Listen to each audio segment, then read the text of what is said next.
Hello everybody. So we've been having a lot of people coming through to us at the moment with shoulder injury, shoulder niggles. A lot of people stuck at home obviously still at the moment with working on awkward desks and situations. So potentially shoulders aren't really getting the sort of movement that they would normally get. And a lot of things people are saying is they're starting to be a bit restricted with their movement. So I wanted to show you two exercises that are really good for your rotator cuffs. These are muscles that are sat deep within the shoulder and they help you just rotate the shoulder as the name suggests.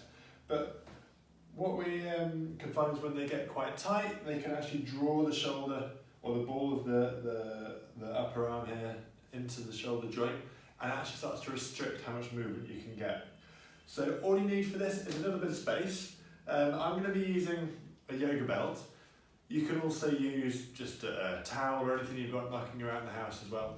And on the first exercise I'm going to show you, you might find that you want to use just a light weight as well. But see how we get on. We're going to come onto your back to begin with for the first exercise.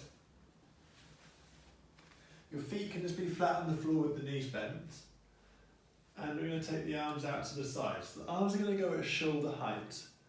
And we're going to put a bend in the elbows. So we want the elbow to be at 90 degrees right here. 90 degrees. Let the head rest.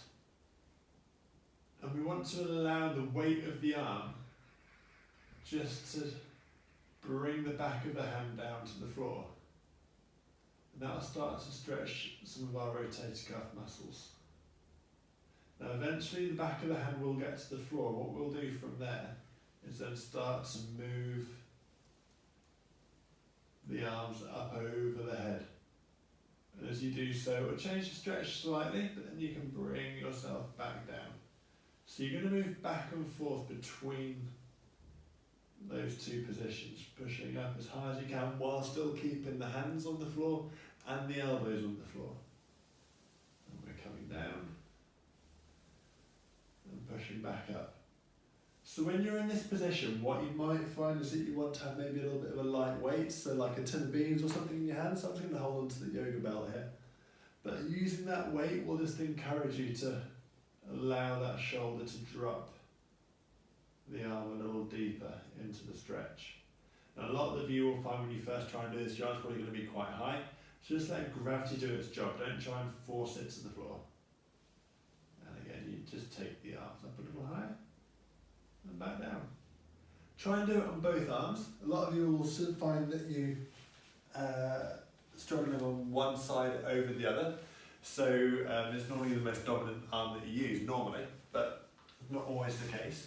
So if you have a good side and a bad side, try and do both just so you have a comparison.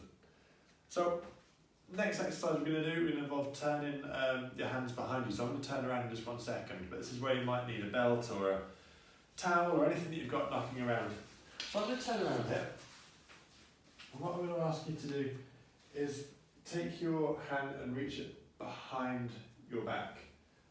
So I'm going to hold on to this belt here now and hold the other end with my opposite hand. Belt's going to come over the shoulder, and you're just going to draw that arm up higher by pulling on the band. And as I release it, it's going to go down.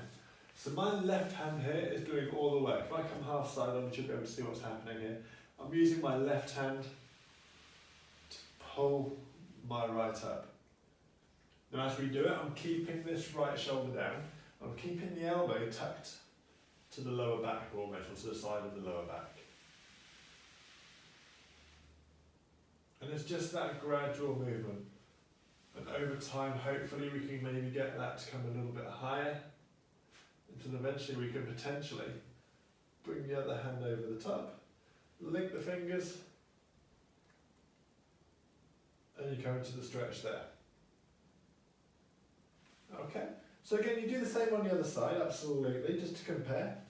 So it'd be starting off down nice and low, using one arm just to pull the back of the hand up the back. Okay, so there you have just a couple of exercises that will help you work on your rotator cuff specifically. Obviously, if you need any more help or advice, feel free to get in contact at any time. I shall see you very soon. Thanks a lot. Bye.